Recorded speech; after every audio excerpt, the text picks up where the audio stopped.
Donc, l'accès par index, on a une variable qui contient,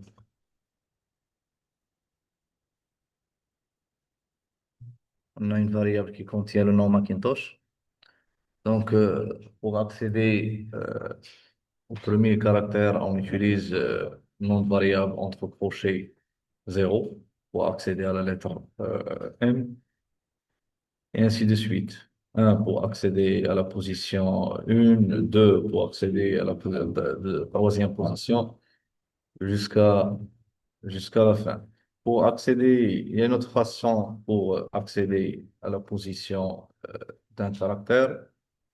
Euh, c'est de l'inverse. On utilise l'indice négatif. Donc, -1 pour afficher le dernier caractère.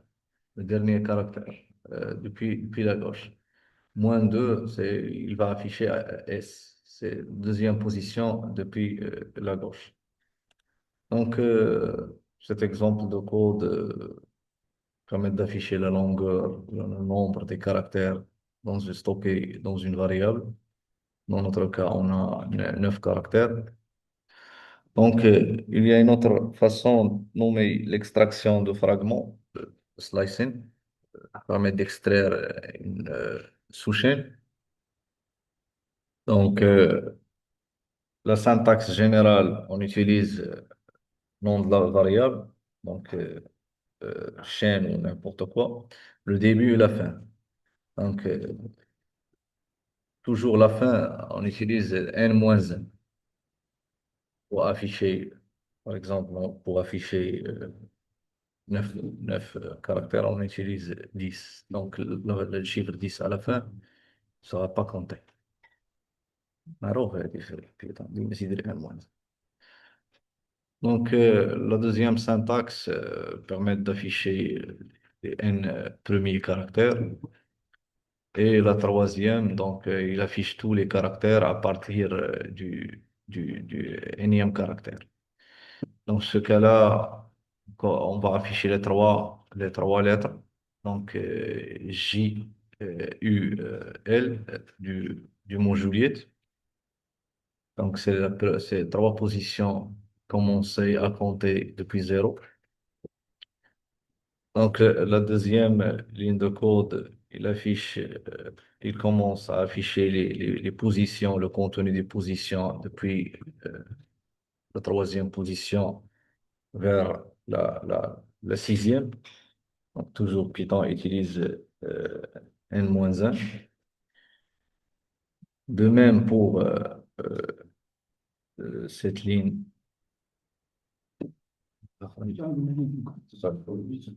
De même pour cette ligne de code, va afficher les trois premiers caractères. Donc, dans ce cas-là, cet exemple, il va afficher tout ce qui suit les troisième caractères. Donc, troisième caractère, donc c'est L. Il va afficher tous les caractères après L. De même pour -3, il va afficher les trois derniers caractères. Donc, ce sont des exemples pour la manipulation des structures de données de type chaîne de caractères. Donc, les structures de données de type chaîne de caractères supportent aussi la concaténation et la répétition. Donc, on peut concaténer deux séquences de caractères par l'opérateur plus. De même, on peut faire des répétitions avec l'opérateur multiplication ou étoile.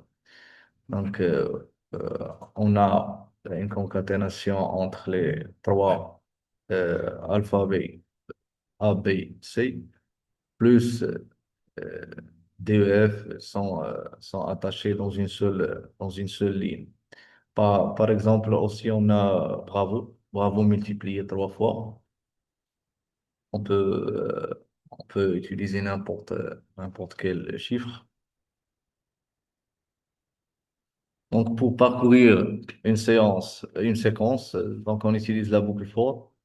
Donc, vous avez déjà vu la boucle for. Déclaration.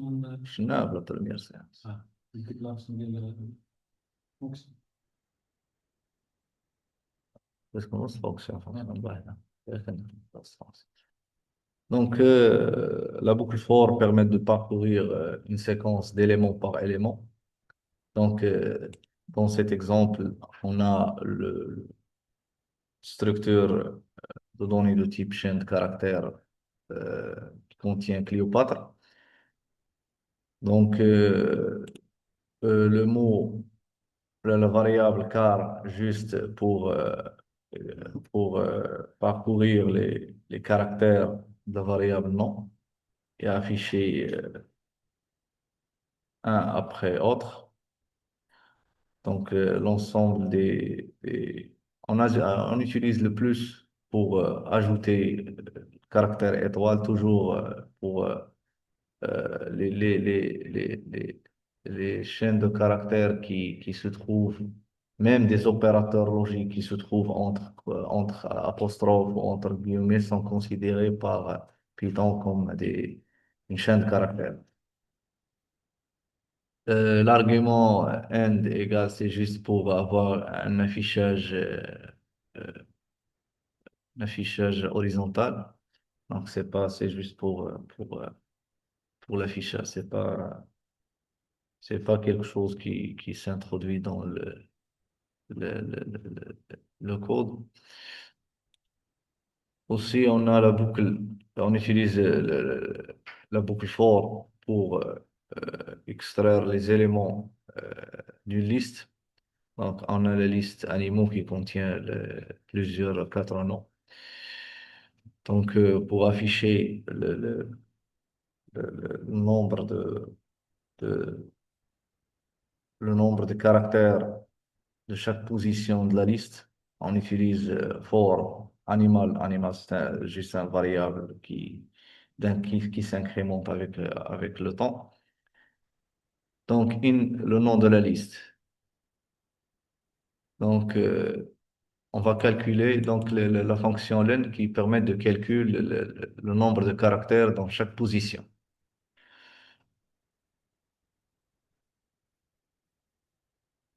Donc, le test, on va vérifier si la lettre E se trouve dans une chaîne de caractères nommée voyelle, la variable nommée voyelle qui contient une chaîne de caractères. Donc, on va vérifier si la lettre E présente dans cette chaîne de caractères. Donc, dans notre cas, il va retourner, va retourner la phrase est une voyelle. Donc, E existe dans la variable voyelle. Donc, si on va changer le caractère à chercher vers une autre, donc, on trouve, il affiche la phrase qui existe dans la section else.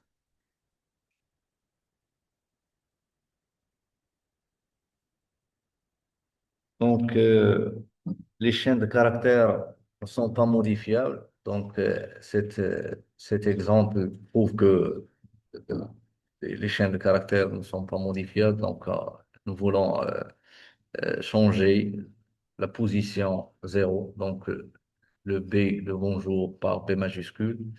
Donc, le système retourne erreur parce que les chaînes de caractères ne sont pas modifiables. Donc, c'est une solution pour, euh, pour, euh, modifier, euh, pour modifier les chaînes de caractères. Pour avoir la capacité à modifier une chaîne de caractères, c'est le fait de recréer une chaîne. C'est pas accéder ou modifier. Donc, on ajoute le, le- on ajoute le B à la première position. Donc, on va créer une autre, une autre variable. C'est pas le même variable.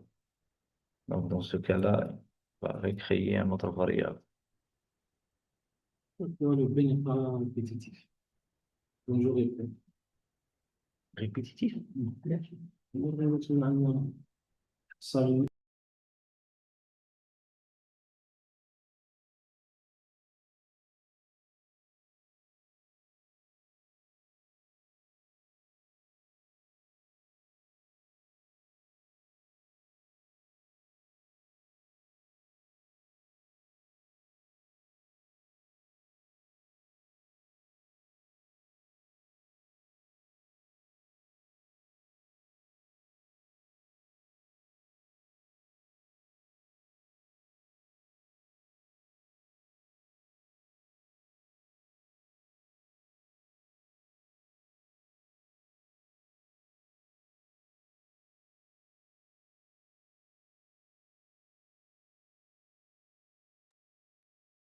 Donc, les méthodes utilisées dans les chaînes, les chaînes sont des objets et elles possèdent de nombreuses méthodes intégrées.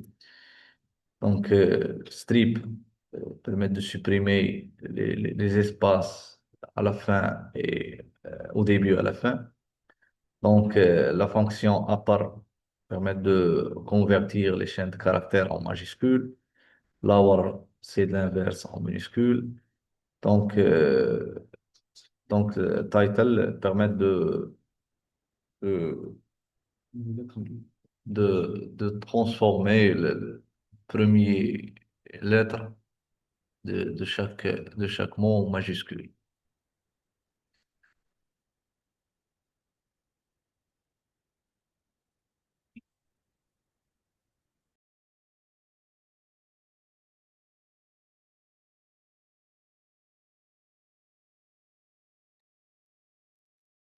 Donc, euh, Cet exemple de code, split, permet de découper la chaîne de caractères en une liste séparée par espace. Donc, euh, Join permet de rassembler. C'est de l'inverse. Rassembler la liste en une chaîne de caractères. Donc, euh, Dot replace sont des méthodes permettent de remplacer l'espace par soutiré. Pouvez mettre n'importe quel caractère. Donc, euh, pour find, permet de trouver la position d'une sous-chaîne. Donc, dans notre cas, la position du find est 6. Et aussi la fonction count qui permet de calculer les occurrences d'un caractère déclaré entre deux, entre deux parenthèses.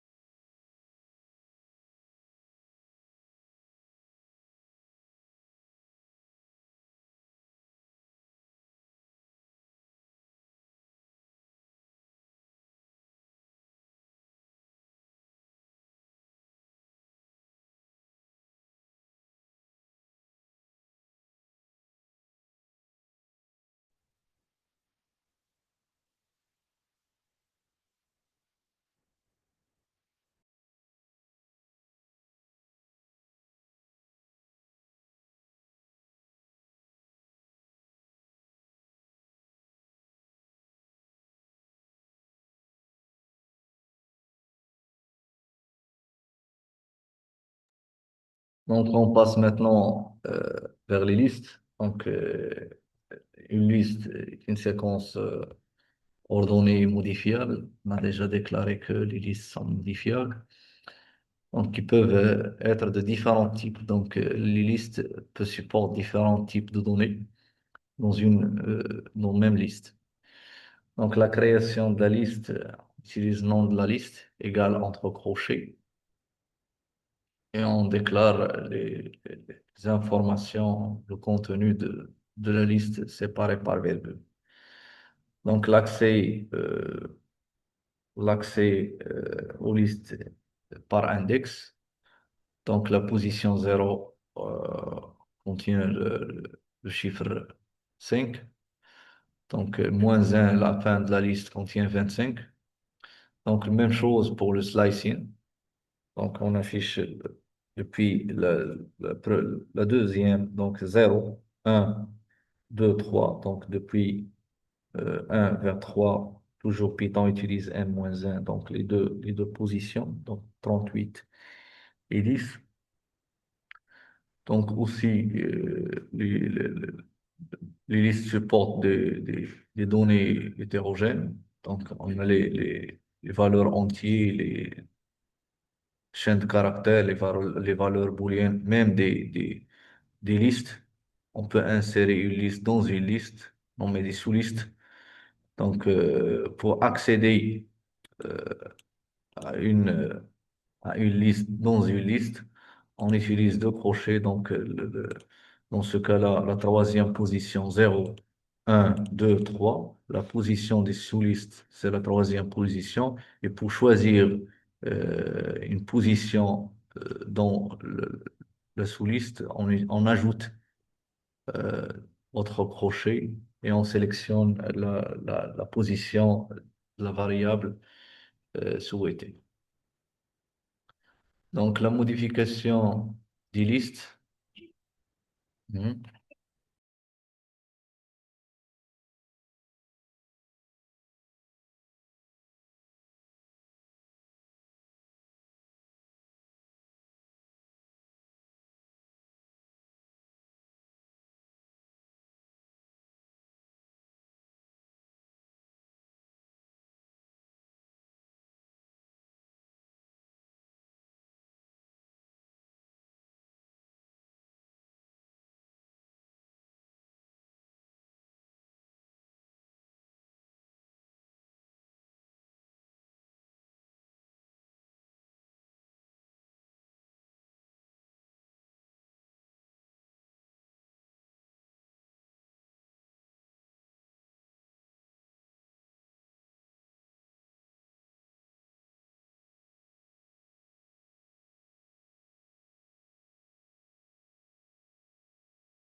Donc, la modification des listes, comme vous savez, les listes sont modifiables. Donc, on a une liste nommée fruits, contient des articles. Euh, donc, pour afficher le contenu des listes, on utilise la fonction print entre parenthèses le nom de la liste. Pour modifier, le, le- le- le- pour modifier le- le- une liste, on peut utiliser, on peut accéder à la position d'une liste, d'un élément dans une liste, puis on utilise égal le contenu que nous voulons modifier. Donc, dans ce cas-là, on va permettre la position, le contenu de la position 1 par le moment. Donc, pour ajouter à la fin d'une liste, on utilise la fonction prédéfinie, une fonction nommée append, qui ajoute l'élément, un article à la fin de la liste. Donc, pour supprimer un élément de la liste, on utilise la fonction remove.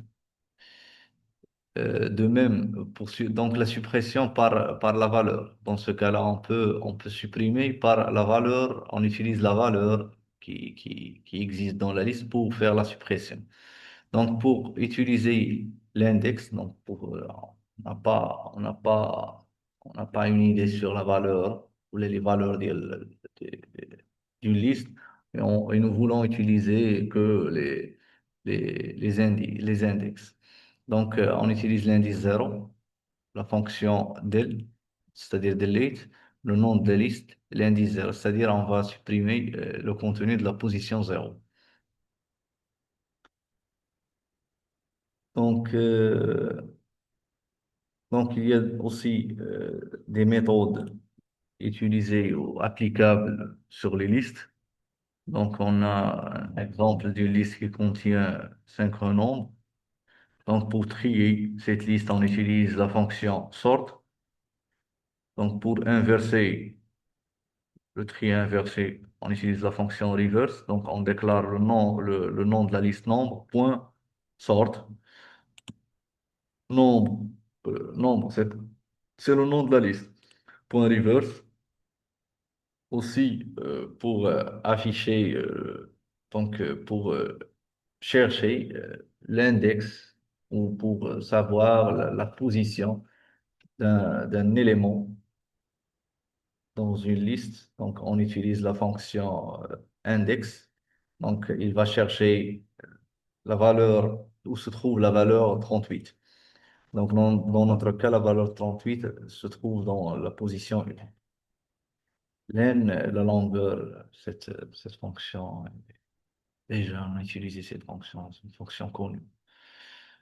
Donc, de même, on a la fonction range, donc génère une séquence de nombres entiers. Donc, on a déjà vu range dans les boucles.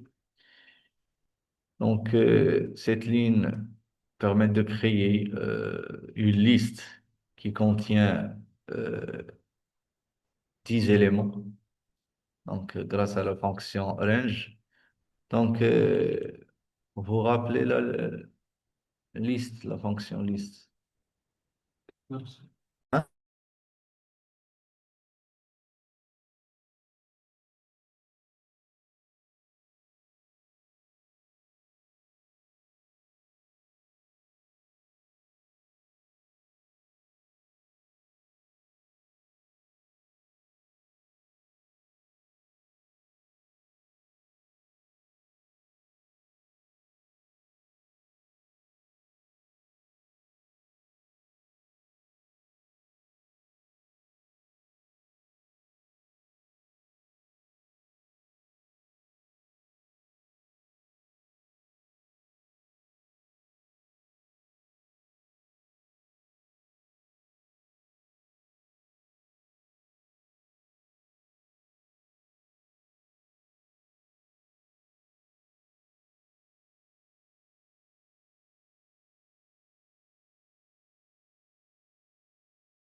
Donc, la fonction liste permet de convertir le contenu entre crochets. Dans notre cas, on a la fonction range. Range, il va générer une suite de nombres depuis 0 à n-1, donc depuis 0 à 9. Donc, c'est la même chose pour cette ligne de code. On commence depuis 5 vers 12. Aussi, dans cet exemple, on utilise la valeur de pas, troisième argument. Donc, on commence par 3, puis on ajoute 3 jusqu'à jusqu'à 16-1. Même chose, les valeurs négatives. Donc, range va commencer par 10. Il ajoute -3 jusqu'à -10, -9. Donc, il ne va pas afficher, bien sûr, -10 parce que Python utilise n-1. Donc, ce sont des méthodes pour générer une liste grâce à liste des nombres, bien sûr, grâce à la fonction range. Donc, pour parcourir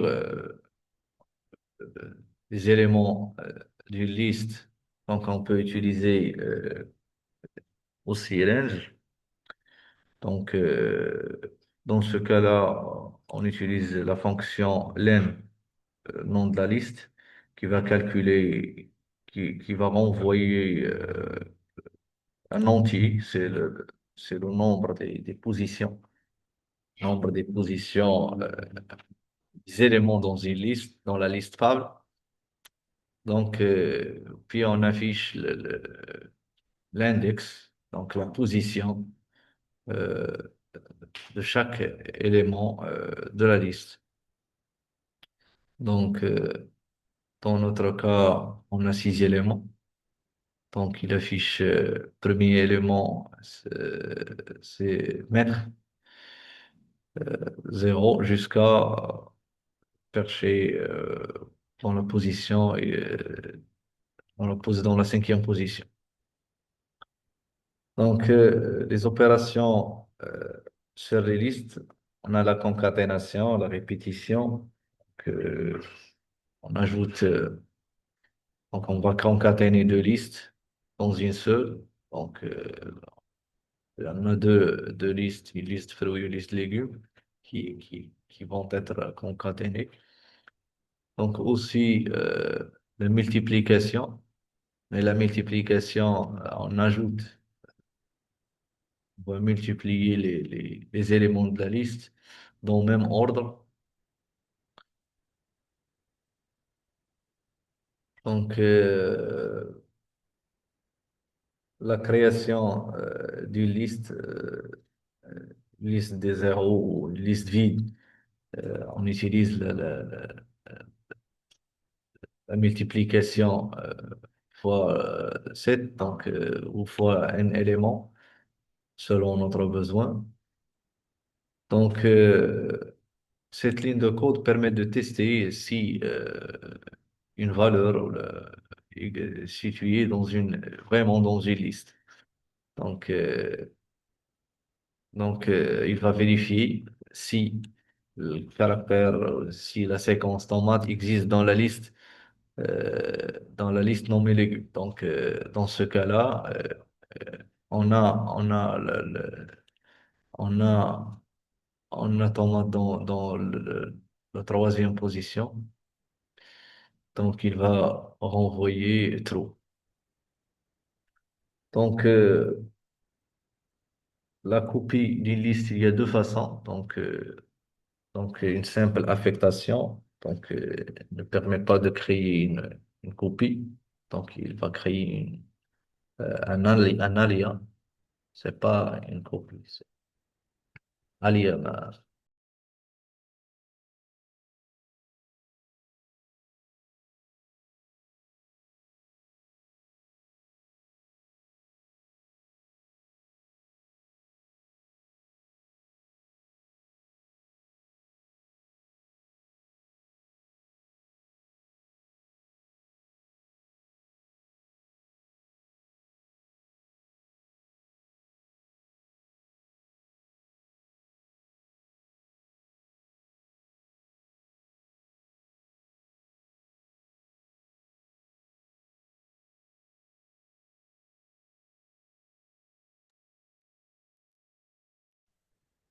Donc, on a une liste qui est nommée fable. Donc, pour créer un alias, on utilise le caractère d'affectation, donc égal. Euh, donc, on va créer une autre liste, un alias nommé phrase. Donc, si on a modifié, on a modifié faire une modification dans la partie ou la liste fable, par exemple, la quatrième position. Donc, on doit changer la rampe par casse.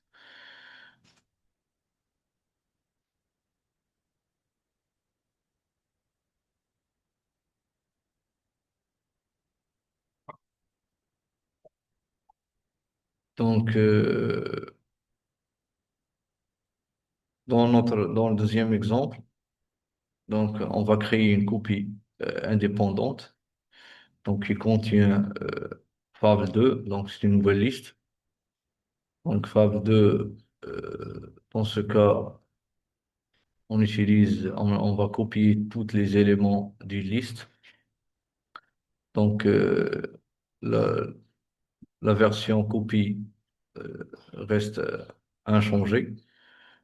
Donc, la différence entre les deux exemples. Premier exemple, c'est un alias, donc c'est pas une vraie copie. Par exemple, la copie du slicing, donc c'est une copie indépendante.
Donc, on passe maintenant vers les tuples. Donc, un tuple, c'est la même chose qu'une liste, mais il est non modifiable.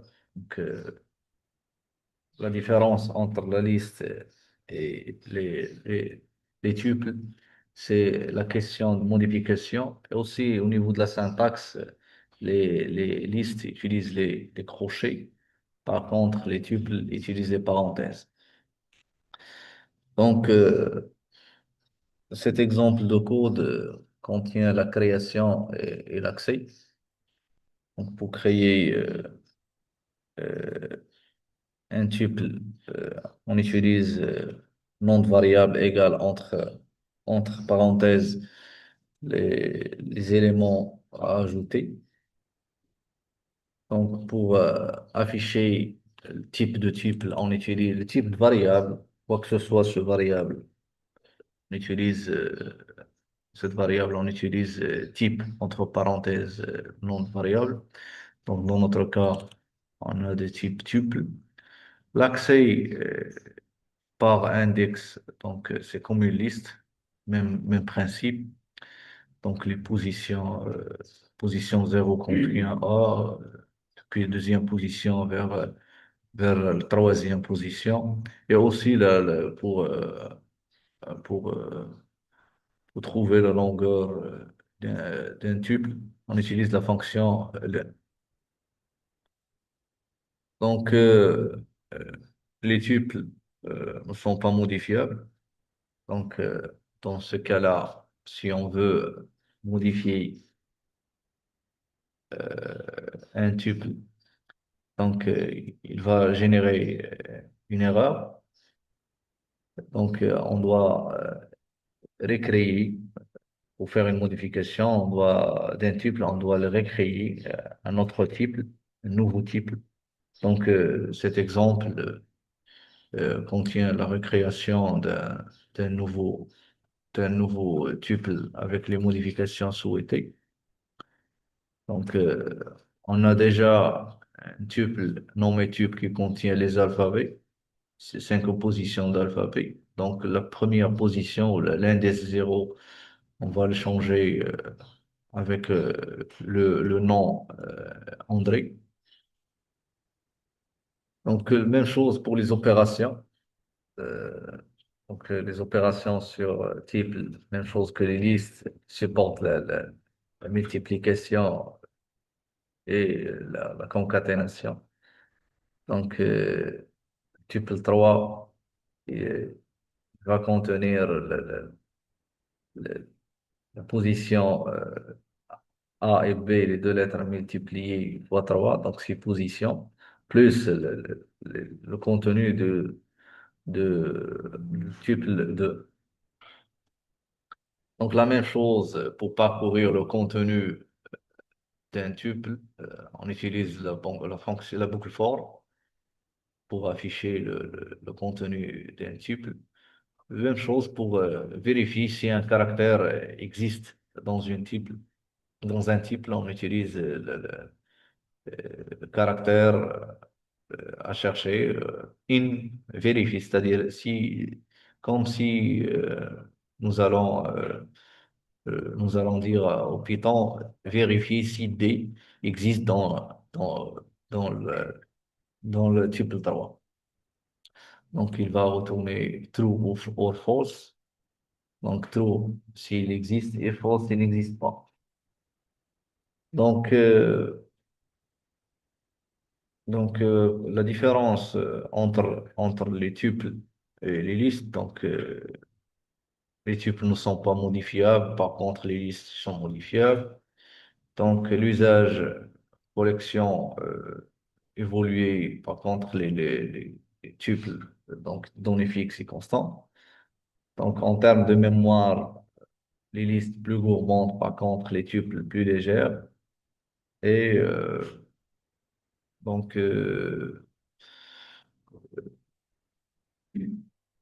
donc, la majorité des cas, vous confrontez des listes et des data frames aussi dans la manipulation des datasets. Oui.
Donc, on passe vers les dictionnaires. Un dictionnaire est une collection de paires clés-valeurs.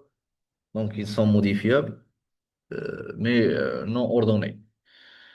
Donc, la syntaxe générale du dictionnaire, donc, on déclare le nom de la variable dictionnaire. Entre accolades, on utilise clé de point valeur. Deuxième position, deuxième clé, deuxième valeur, et ainsi de suite. Donc, on peut créer les dictionnaires de deux façons. La première façon, créer un dictionnaire vide, puis on ajoute les éléments ou les clés-valeurs, les paires clés-valeurs du dictionnaire. Donc, dans ce cas, on a créé un dictionnaire nommé Dico, un dictionnaire vide, puis on ajoute la clé computer, valeur d'elle, la clé CPU, valeur, la marque du processeur, et le processeur graphique GPU. Là, c'est un exemple pour voir la façon comment créer un dictionnaire.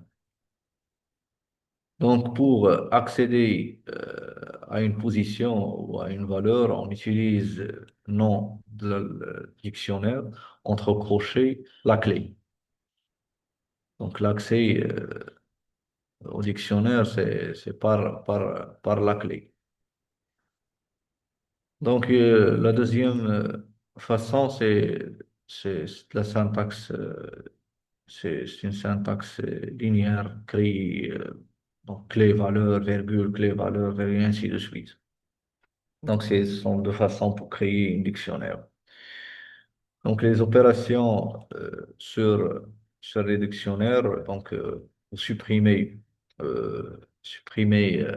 un élément d'un dictionnaire.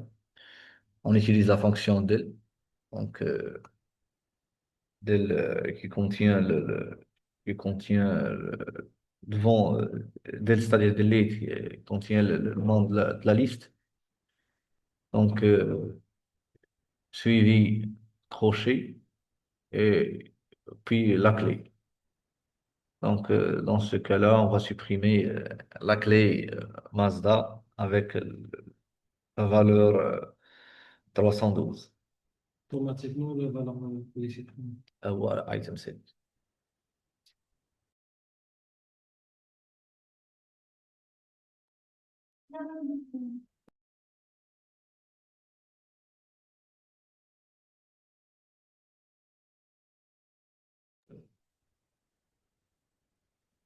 Euh, pour calculer le nombre des items set, c'est-à-dire paire clé-valeur, donc len, normalement, il calcule les positions. Les dictionnaires, il calcule le nombre des paires clé-valeur. Dans notre cas, on a trois paires de clé-valeur après la suppression de la deuxième position. Donc, pour vérifier si une valeur,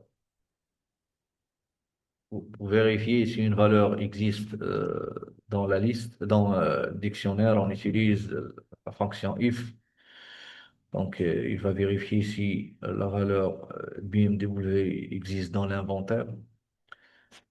Donc, s'il n'existe pas, il va envoyer la chaîne de caractères, euh, il va envoyer les instructions sous la condition if.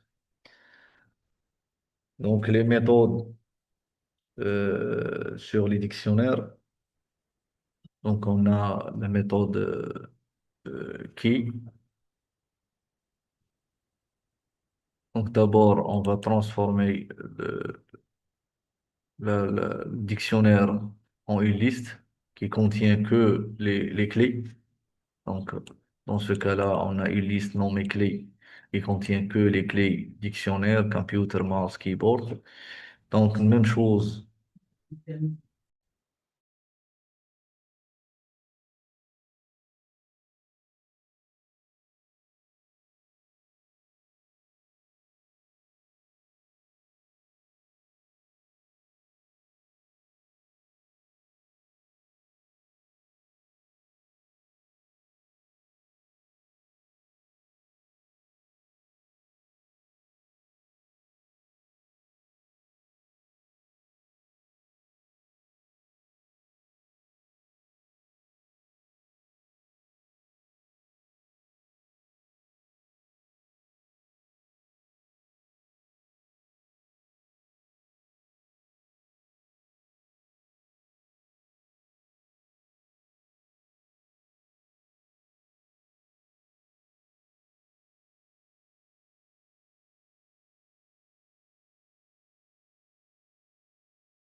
Donc, il y a une autre façon, une autre méthode pour, euh, pour retourner pour trouver, chercher les valeurs d'un clé dans un dictionnaire. Donc, on utilise la fonction get. Donc, la fonction get qui permet de récupérer la valeur d'un clé. Donc, dans notre cas, la clé mouse va récupérer la valeur de l'item set ou de l'item qui perd les valeurs mouse souris. Donc, leur valeur est souris. Donc, deuxième ligne, c'est donc screen. On n'a pas de screen.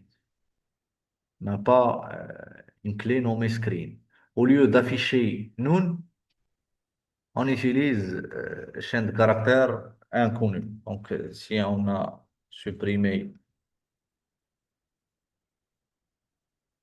donc, il va renvoyer Noon. Donc, on peut utiliser n'importe quel caractère au lieu d'afficher. On peut utiliser un entier qui sera utilisé après pour calculer, pour faire un calcul, pour faire compter le nombre pour faire une opération arithmétique. Donc, on a un exemple dans ce sens. Je me rappelle, là, l'exemple fait donc, parcourir un dictionnaire. Donc, la même chose il y a deux façons pour parcourir un dictionnaire. Donc, on utilise la boucle for, clé in euh, dico, c'est-à-dire dictionnaire, nom de variable dictionnaire. Donc, il affiche clé, donc, et la valeur. Ou on utilise une autre façon, donc c'est une façon plus sophistiquée. Donc, on utilise for deux clés, deux variables, clé et valeur. Donc, parce que dico.items, il va retourner deux sorties. On peut stocker les deux sorties dans clé et valeur. Puis on affiche les, le contenu de clé de valeur à chaque itération de façon suivante. Euh, F-string.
Donc, la même chose pour la copie. Pour créer une copie, il y a même problème d'ALIA. Donc l'ALIA, donc, si on utilise magasin, l'affectation du stock à magasin, on a le même problème de modification. Si on va modifier, faire des modifications dans une liste. Par contre, on peut utiliser la fonction copie pour avoir une vraie copie indépendante. Donc, dans notre cas, on a supprimé deuxième position. Donc, magasin aussi, il est, il est impacté par la suppression de la deuxième valeur, clé valeur du stock. Par contre, lorsqu'on fait une suppression ou on a un ajout, dans ce cas, on a ajouté prune à la fin de la liste. Donc c'est comme ça, on ajoute,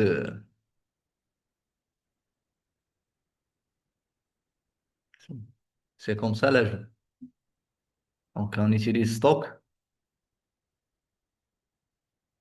la clé égale valeur pour ajouter à la fin de la liste.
Donc,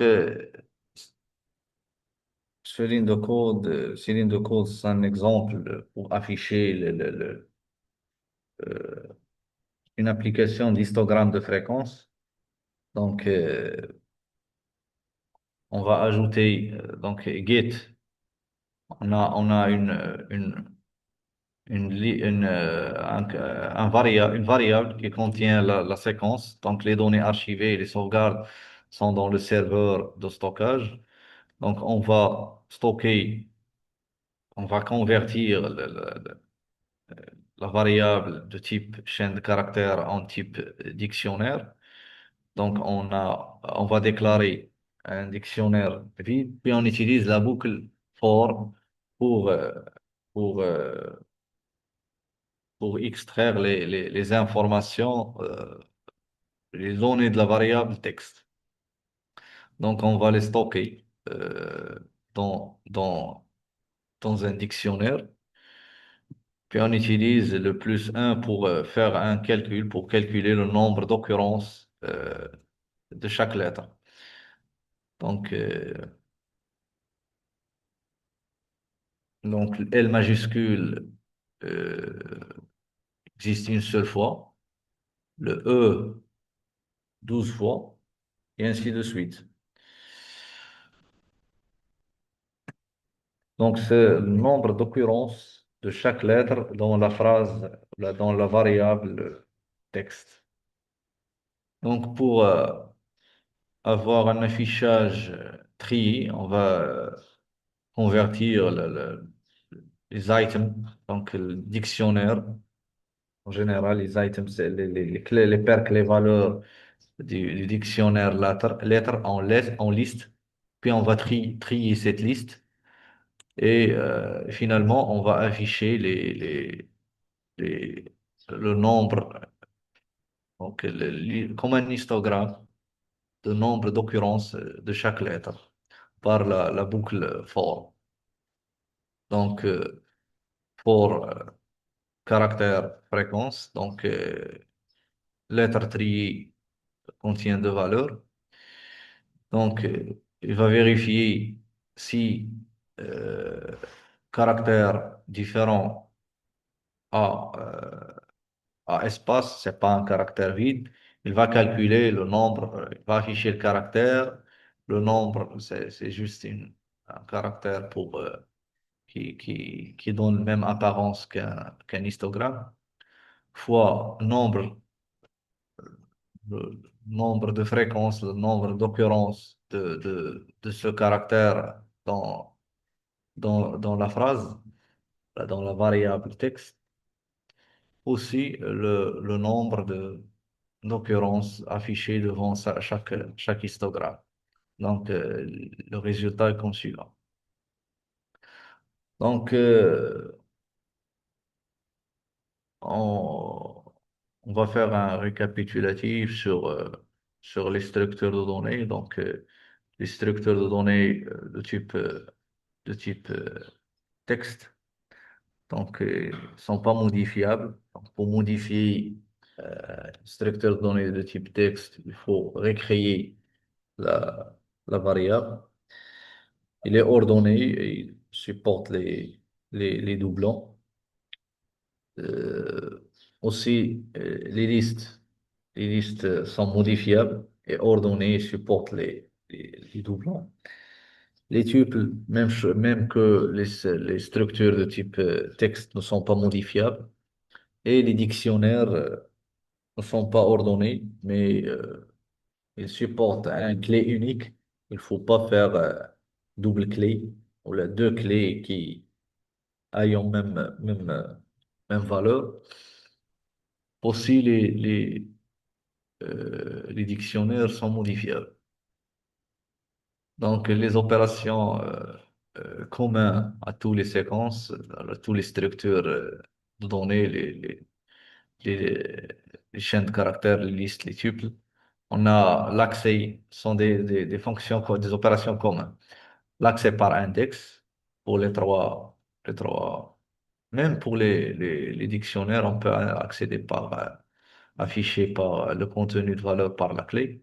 Le slicing, même fonction, on utilise le nom de variable entre crochet début et la fin. Toujours la valeur finale, il est interprété par Python n-1.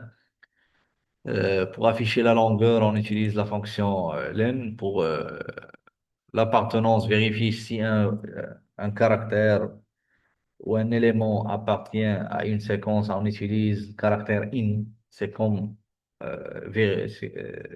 c'est comme c'est la même chose que vérifier si X existe dans la séquence. Donc, pour parcourir les éléments d'une séquence, on utilise la boucle for pour X in séquence. La concaténation, on utilise l'opérateur plus et la répétition, on utilise l'opérateur étoile. Donc, la multiplication, une répétition de même séquence.